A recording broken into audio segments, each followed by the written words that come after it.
আবারও চলে এলাম রান্নাঘরে নতুন একটা রেসিপি নিয়ে। পোস্ত নিয়ে নিচ্ছি, কাজু,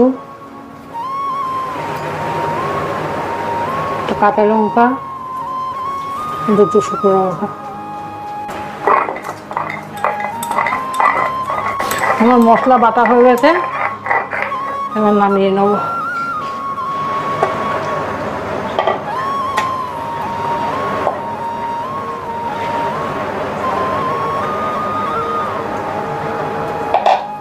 বাজার থেকে চিংড়ি মাছ কেটে নিয়ে এসে আমি ধুয়ে রেডি করেছি। এবার মশলাটার ভিতর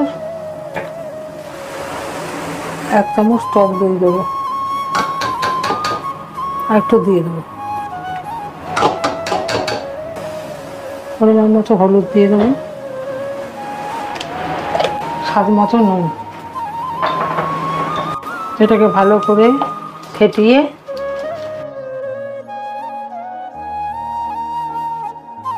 মশলাটা ভালো করে মিশে গেছে।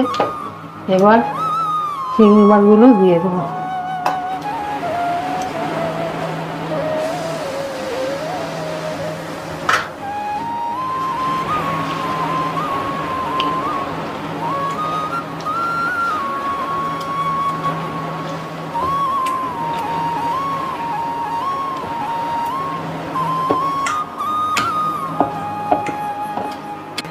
এবার একটু তেল দিয়ে দিচ্ছি,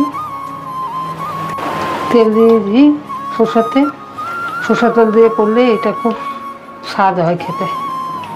এবার মাখিয়ে নেব, মাখিয়ে নিলাম। এবার সরষের তেল দিয়ে দিলাম কড়াইতে। তেল গরম হয়ে গেছে, এবার একটু কালো জিরে ফোড়ন দিলাম।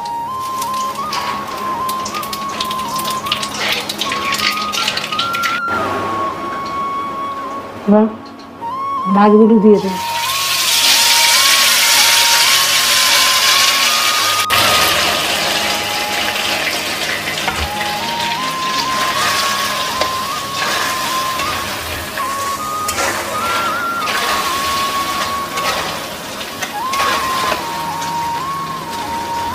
একটা কাঁচা লঙ্কা দিয়ে দেবো গোটা গোটা।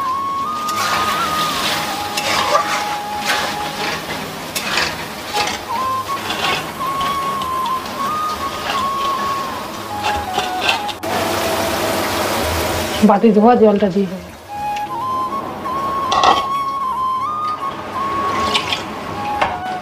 আমার দই চিংড়ি রেডি, এবার নামিয়ে নেব।